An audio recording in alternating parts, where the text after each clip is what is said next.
एक बड़ी खबर आ रही है। कुमारस्वामी आज ही अक्सरियत साबित करे, बीजेपी का पुरजोर मुतालबा। बीजेपी के वफद ने स्पीकर रमेश कुमार से मुलाकात की है।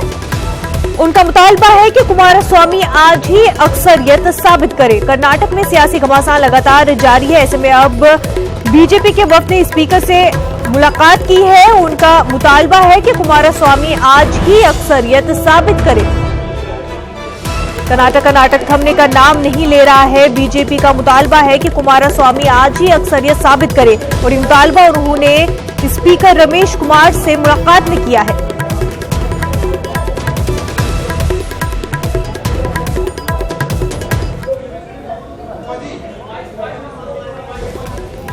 हमारे साथ हमारे नुमाइंदे रऊफ इस वक्त जुड़ चुके हैं। रऊफ, आपसे जानना चाहेंगे, बीजेपी ने स्पीकर से मुलाकात की है, बीजेपी के वफद ने मुलाकात की है। उनका मुतालबा है, एक तरह से देखेंगे तो दबाव बनाया जा रहा है कि कुमारस्वामी हुकूमत जो है अक्सरियत आज ही साबित करे।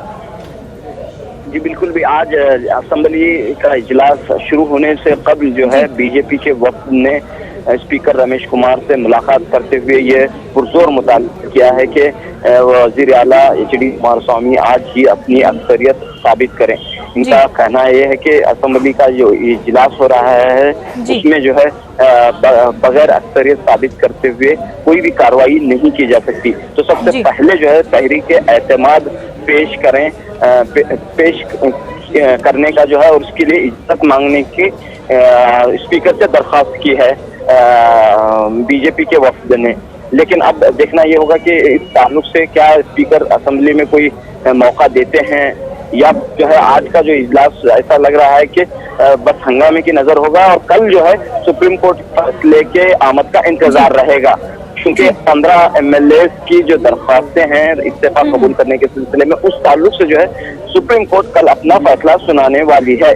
जी बिल्कुल रऊफ, और सुप्रीम कोर्ट में ये मामला है। सुप्रीम कोर्ट ने स्पीकर को पहले मंगल तक का वक्त दिया था। ऐसे में बीजेपी जो है बार बार प्रेशराइज कर रही है, बार बार दबाव डाल रही है कि अक्सरियत साबित करे। साथ ही येदियुरप्पा का भी बयान आया था, उन्होंने दावा किया था कि कर्नाटक में बहुत जल्द बीजेपी की हुकूमत बनने जा रही है। जी बिल्कुल भी यहाँ पर हम देखते हैं कि जो कल की जो पेशरफ्त है और आज की जो पेशरफ्त है उसके बाद हम ये वाज़ेह तौर पर देख रहे हैं कि रियासत कर्नाटक में बीजेपी के हौसले बुलंद हैं, जबकि दूसरी जानिब जो है कांग्रेस और जेडीएस की जो कोशिशें थी हुकूमत को बचाने की वो आखिरी मरहले में भी कामयाब होती नहीं दिखाई दे रही हैं। क्योंकि बागी MLA कहीं का झुकाव जो है बिल्कुल जो है बीजेपी की तरफ है और उन्होंने अपना मन बना लिया है। शायद कोई मौका जो है इस हुकूमत के पास नहीं है, लेकिन देखना ये होगा कि कल के फैसले के बाद क्या कुछ सूरत हाल बनती है रियासत कर्नाटक की, वो काफी अहम बात होगी। बिल्कुल रऊफ, बेहद शुक्रिया आपका। बिहार में दिमागी बुखार से निपटने की अर्जी पर सुप्रीम कोर्ट ने मरकज, बिहार और उत्तर प्रदेश को नोटिस जारी किया है। अर्जी वकील शिव कुमार त्रिपाठी ने अर्जी दाखिल की है। अर्जी में 50 साल में करीब 50,000 बच्चों की मौत पर सवाल उठाया गया है। अर्जी में मांग की गई कि मॉनसून के साथ ही बीमारी फैलती है, जिस पर सरकार पुख्ता इंतजामात करने के अहकामात जारी करे।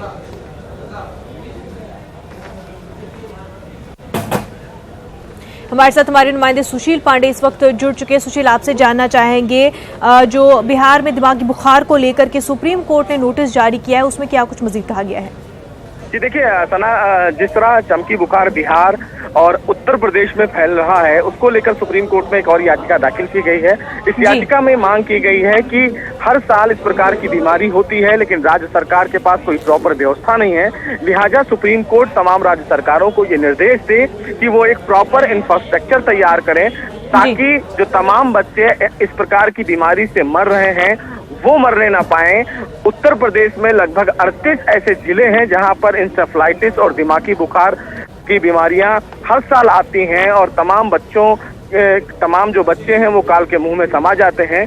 लिहाजा याचिकाकर्ता ने सुप्रीम कोर्ट से ये मांग की है कि इस मामले में राज्य सरकारों को ये निर्देश दिया जाए कि एक मेडिकल की प्रॉपर व्यवस्था की जाए, एक स्टडी किया जाए कि क्यों आखिर इन तमाम राज्यों में बच्चों की मौत हो रही है।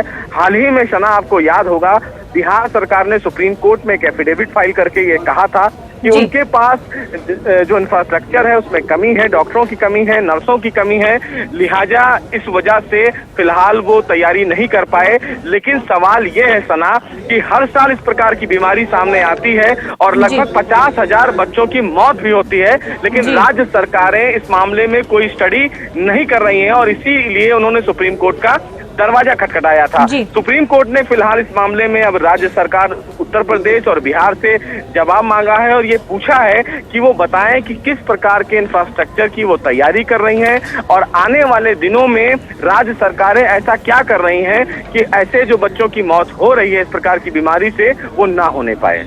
रियासती सरकारों को कब तक ये रिपोर्ट सुप्रीम कोर्ट में दाखिल करनी होगी?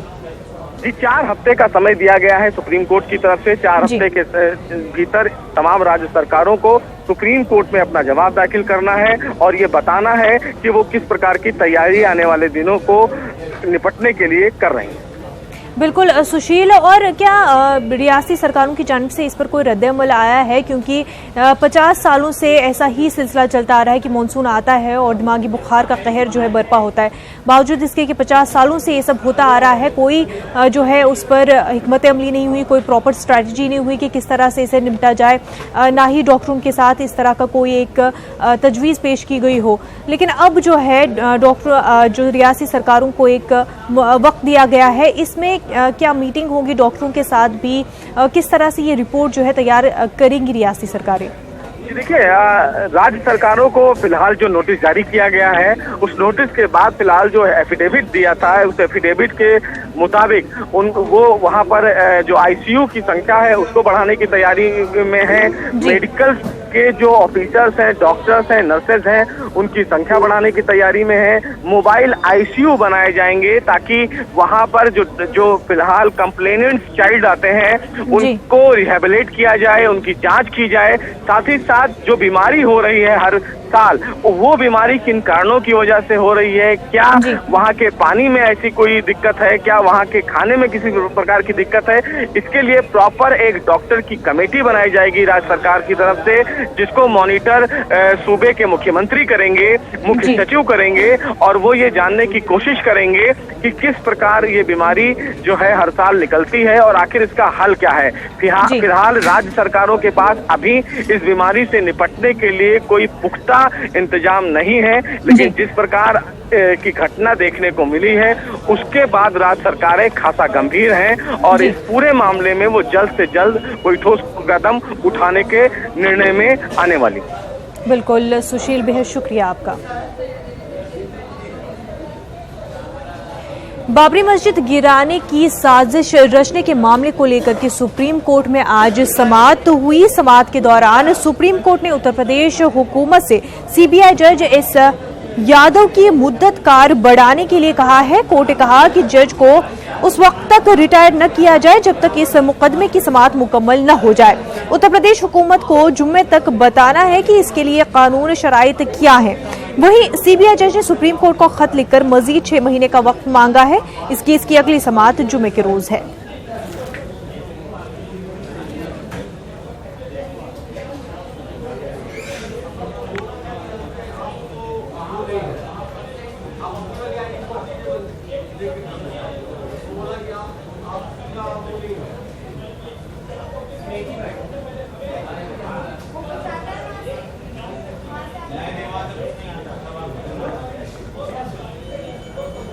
आसाराम को सुप्रीम कोर्ट से झटका लगा है। इस्मत रेजी मामले के कसूरवार आसाराम की जमानत अर्जी अदालत ने खारिज कर दी है। सूरत रेप केस में आसाराम ने जमानत तलब की थी। समाअत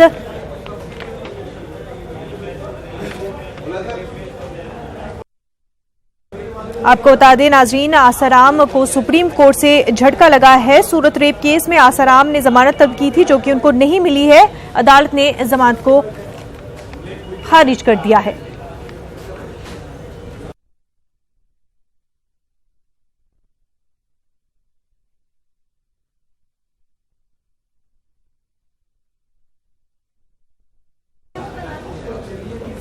साक्षी मिश्रा की दलित लड़के से शादी के मामले में दोनों को कोर्ट से राहत मिल गई है। इलाहाबाद हाई कोर्ट ने जोड़े को सिक्योरिटी फराहम करने का हुक्म दिया है। बरेली और इलाहाबाद पुलिस को सिक्योरिटी मुहैया कराने का हुक्म दिया गया है। आपको बता दें कि साक्षी मिश्रा और दलित नौजवान अजितेश कोर्ट में आज पेश हुए थे। दूसरी तरफ कोर्ट के अहाते अजितेश की पिटाई की खबर आई है। बीजेपी रुकन असेंबली राजेश मिश्रा के लोगों पर मारपीट का इल्जाम लगा है।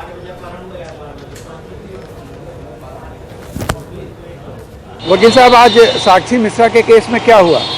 आज कोर्ट नंबर 49 सीरियल नंबर 12 पे ये मुकदमा लगे हुए थे और इसमें कोर्ट ने, चूँकि दोनों बालिग थे, कोर्ट ने इन्हें प्रोटेक्शन का ऑर्डर पास किया और उसके बाद इन्हें साथ में रहने का इजाज़त आदेश पास किया है। क्या दोनों लोग प्रस्तुत हुए थे और क्या क्या हुआ? जी, पर्सनल अपीयरेंस थी, दोनों कोर्ट में उपस्थित थे। उसके बाद कोर्ट के जब बाहर आए तो कुछ अराजक तत्व, आक्रोशित लोग रहे होंगे जो वकीलों के वेशभूषा में इन दोनों के साथ मारपीट की, इन दोनों को मारा पीटा। उसके बाद कुछ वकील जाके उनका बीच बचाव कर दिए। बिहार में सैलाब की वजह से हलाकतों में मुसलसल इजाफा हो रहा है। अब तक 29 अफराद हलाक हो चुके हैं। रियासत में 8 अजला सैलाब से मुतासिर है। 12 लाख से जायद अफराद मुतासिर हुए हैं। सैलाब मुतासरा अजला में अररिया, किशनगंज, दरभंगा, सोपोल, शिवहर, सीतामढ़ी, मशरकी चंपारण और मधुबनी शामिल हैं।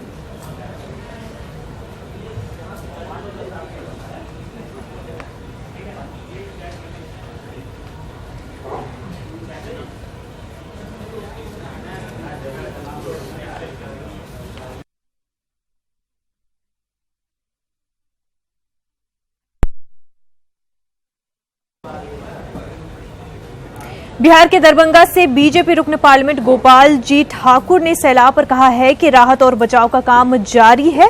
एनडीआरएफ की टीमें तैनात की गई हैं। मुख्तलिफ मकामात पर खाना बनाया जा रहा है। सैलाब में राहत और बचाव का काम पर गोपाल जी ठाकुर से बात की हमारे नुमाइंदे अमितेश ने। बिहार में बाढ़ की तबाही से लोग परेशान हैं। बात करते हैं दरभंगा से सांसद गोपाल जी ठाकुर से। सर, किस तरह से जो बाढ़ की स्थिति है वहां पर काफी गंभीर बनी हुई है। आपके गांव में भी खुद देखा जाए तो आपके क्षेत्र में, गांव में, वहां भी बाढ़ का पानी काफी घुस गया है। देखिए, ऐसा है, अभी तो 2 दिन पहले हम लोग सुखाड़ से तबाह थे और 2 दिन बाद नेपाल से पानी खोला गया और पूरे मिथिला क्षेत्र के लोग तबाह हो चुके हैं। और दरभंगा जिला में खास करके तारडी प्रखंड, वो कमला तटबंध टूटने से, पश्चिमी तटबंध को टूटने से पूरे प्रखंड जलमग्न हो चुका है। वहीं मनीगाछी प्रखंड, संपूर्ण प्रखंड प्रभावित है काफी। और घनश्यामपुर प्रखंड जो बिरौल अनुमंडल में पड़ता है, संपूर्ण प्रखंड बाढ़ से प्रभावित हो चुका है। और गौरा बोराम प्रखंड, किरतपुर प्रखंड, कुशेश्वर पूर्वी, पश्चिमी, इतने प्रखंड के लोग, और अभी अलीनगर प्रखंड में भी पानी घुस चुका है और अलीनगर प्रखंड के लोग भी तबाह हो चुके हैं। और बेनीपुर प्रखंड के कुछ पंचायत में भी पानी, कमला का पानी आकर के अस्त व्यस्त लोगों को किया है। कहीं से कोई भारत सरकार के माननीय गृह मंत्री श्री अमित शाह जी तुरंत बाढ़ आने के बाद हम लोग मिले और उन्होंने निर्देश अपने सरकार से निर्देशित किए और बातचीत किए। दरभंगा से ये थे बीजेपी सांसद गोपाल जी ठाकुर, जिनका कहना है आने वाले दिनों में बाढ़ से स्थायी निदान मिलेगा। कैमरामैन हनु के साथ अमितेश, न्यूज 18 दिल्ली। सैलाब को लेकर मधुबनी रुकन पार्लियामेंट अशोक यादव का कहना है कि जब तक इस मसले का मुस्तकिल हल नहीं खोजा जाएगा तब तक लोग परेशान होते रहेंगे। अशोक यादव ने कहा कि हिंदुस्तान की हुकूमत को नेपाल सरकार से इस मामले पर बात करनी चाहिए।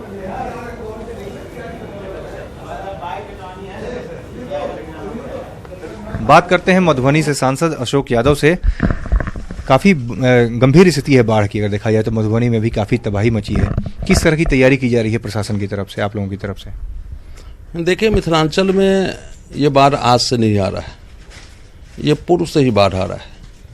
और जब तक वहाँ बाढ़ की समस्या का स्थायी निदान नहीं किया जाएगा तब तक इस तरह की आपदा आती रहेगी। आसाम में सैलाब की वजह से 25 अजला के 2200 गांव मुतासिर हुए हैं। धीमाजी, लखीमपुर, बारपीटा, नालबारी, डिब्रूगढ़ और तिनसुकिया समेत कई जिलों में दोबारा सैलाब का कहर बरपा हो गया है। गुज़िश्ता 24 घंटों में सिर्फ धीमाजी में 9 अफराद की जान गई है। सैकड़ों मकान पानी में बह गए हैं और 14 लाख से जायद अफराद मुतासिर हुए हैं। मुतासर आबादी के लिए 62 रिलीफ कैंप कायम किए गए हैं। एनडीआरएफ का अमला बचाव और राहत के काम करने में मसरूफ है। काजीरंगा की जो बांध परिस्थिति है वो आज ज़्यादा बिगड़ गई है और काजीरंगा की अभी तक 90% लगभग 95% अभी बांध में डूब गया है। और हम अभी दिखा रहे हैं काजीरंगा की जो नेशनल हाईवे से दिखा रहे हैं, अभी यहाँ पे एक ब्रिज संपूर्ण रूप से अभी देखा जा रहा है कि पानी का जो करंट है ब्रिज के ऊपर से मतलब अभी पानी बह रहे हैं और जो बहुत खतरा आ रहा है इस ब्रिज के ऊपर से, हाईवे के ऊपर से पूरा पानी बह गए है। जो पानी के करंट बहुत ज़्यादा है। ऊपरी असम और जो पहाड़ियों में, जो कार्बी आंगलॉन्ग की पहाड़ियों में ज़्यादा से ज़्यादा बारिश होने के कारण से काजीरंगा की जो फ्लड सिचुएशन है वो ज़्यादा बिगड़ गए है। जो जनता है उन लोगों के लिए पीने का पानी का बहुत ज़्यादा समस्या हो गई है। असम के मुख्य नदी ब्रह्मपुत्र के जलस्तर अचानक कल रात से बाहर जाने की वजह से असम के निचले हिस्से के धुबरी जिले में अभी बाढ़ की स्थिति गंभीर हो गया है। अभी जो देखा गया, जो लोग अपने पीछे देख रहे हैं आप, ये अपने जरूरत के सामान लेने के लिए लोग घर से निकाला है, क्योंकि सुबह से देखा गया अपने अपने घर में धुबरी के हर जगह, हर शहर में अभी पानी के अंदर चला गया है। इस वजह से लोगों का काफी तकलीफ का सामना कर रहा है और धुबरी गौरीपुर या ऐसे जो मूल स्थान है उसको संजोगकारी जो पथ है, जो नेशनल हाईवे है, उसमें भी पानी भर के जाने से वजह से जो यातायात व्यवस्था है अभी ठप हो गया है। आसाम के बाढ़ दिन ब दिन बढ़ती जा रही है और भयंकर से भयंकर रूप धारण कर रही है। अभी तक आसाम के प्राय 28 जिले में बाढ़ की काल रूप धारण कर चुका है और अभी देखा जा रहा है कि प्राय 28 जिले के जितने भी लोग हैं वो लोग अभी ऊंचे ऊंचे जगहों पे वो लोग रह रहे हैं। अब अगर इसी तरह से बहता रहे तो निश्चित रूप से बहुत ही जल्द बहुत सारे और जिलों पे भी पानी भर जाने की संभावना है। अपर असम में भी अभी भी बारिश हो रहा है। अगर इस तरह से अगर बारिश होते रहे तो निश्चित रूप से और भी पानी की लेवल बढ़ना पूरा संभव है, क्योंकि अभी हर एक घंटे में 22 से 25 सेंटीमीटर तक पानी का लेवल बढ़ रहा है। बहुत सारे जगहों पे अभी घर पानी में बह चुका है। बहुत सारे कृषि जो भूमि है, कृषि भूमि पानी के वजह से वो खराब हो चुका है। इसी तरह असम के अभी तक 28 जिले में बाढ़ का काल रूप रह चुका है और इसी तरह अगर बढ़ता रहे तो निश्चित रूप से बहुत ही जल्द और भी भयंकर से भयंकर होने की संभावना है। हिमाचल प्रदेश के जिला सोलन के कमरहट्टी में कसील मंजिला इमारत गिरने के वाकये में 13 अफराद हलाक हो चुके हैं। राहत और बचाव का काम जारी है। इस दौरान 17 फौजियों और 11 आम शहरियों को मलबे से जिंदा निकाला गया है। फौजी एहलकार अफराद खाना के हमरा उत्तराखंड जा रहे थे। मुनहदिम इमारत में मौजूद होटल में ये लोग रुके हुए थे। आज वजीर आला जयराम ठाकुर ने जाए हादसे का मुआयना किया और इमारत के गिरने की वजूहात का पता लगाने के लिए जांच का हुक्म देने की बात कही है। उन्होंने कहा कि इमारत का ढांचा ज़वाबित के मुताबिक नहीं था।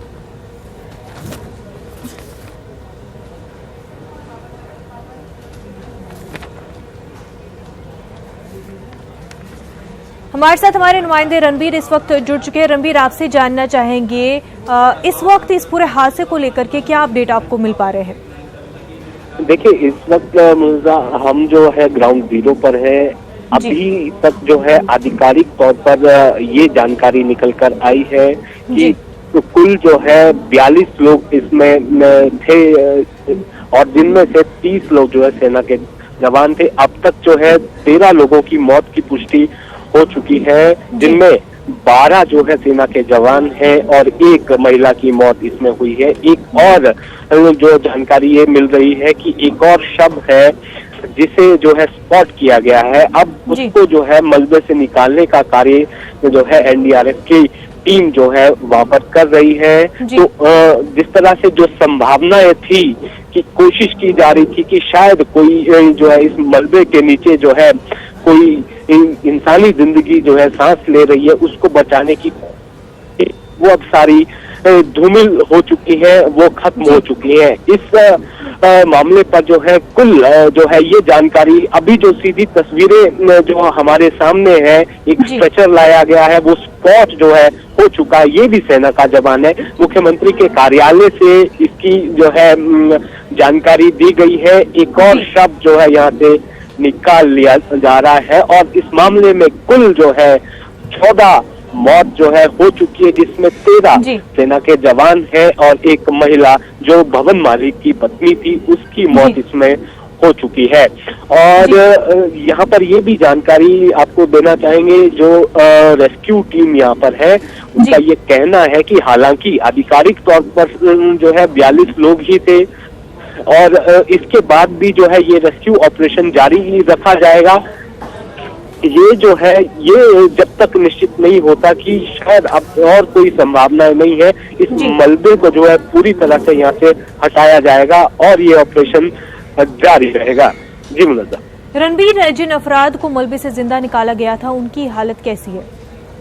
देखिए, अभी इनमें कुछ को जो है जो घायल है उनकी हालत जो है थोड़ी गंभीर है, लेकिन ज्यादातर लोग जो है स्थिर बताए गए हैं। जिन जवानों से बातचीत हमारी हो पाई है उनके तहत ये पता चला था कि जो यहाँ पर जो इकट्ठा हुए थे जो इस सेना के 30 जवान, ये डगशाई जो छावनी है यहाँ पर वहाँ के ये सभी थे आसाम राइफल के, और इनमें जो है किसी की प्रमोशन हुई थी, हो सकता है बहुत सारे लोगों की प्रमोशन हुई थी जैसे ये बने थे, तो इसी के लिए एक लंच जो है यहाँ पर ऑर्गेनाइज किया गया था और यहाँ पर जो है खाना खाने के लिए ये लोग पहुंचे थे।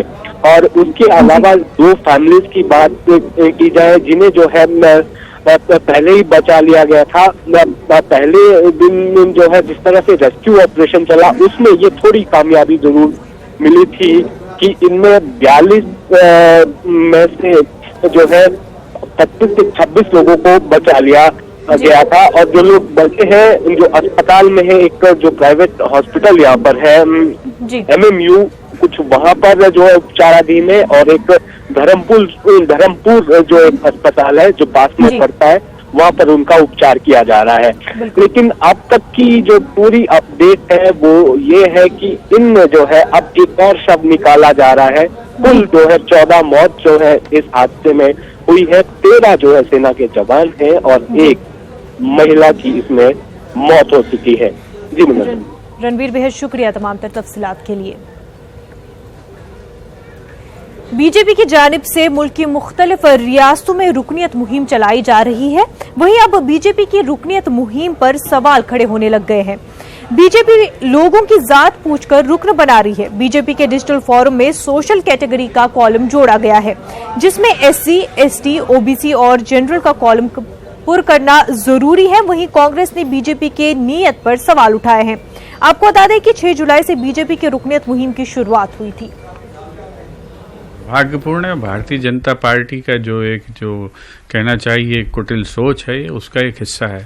मैं आपको स्मरण कराना चाहूँगा कि जब सिंहस्थ हुआ, जितना बड़ा कुंभ लगा मध्य प्रदेश में उज्जैन में, वहाँ पर साधुओं की जाति पूछी जा रही थी। वहाँ पर जो है दलित समाज से निकले हुए साधुओं के लिए अलग व्यवस्था की जा रही थी और जिन्होंने साधुओं में जाति भेद खड़ा करने की चेष्टा की है वो जो समाज को कितना बांटना चाहते हैं इससे आप अंदाजा लगा लीजिए। न्यूज़ रूम लाइव में फिलहाल इतना ही, हमें दीजिए इजाजत। आदाब।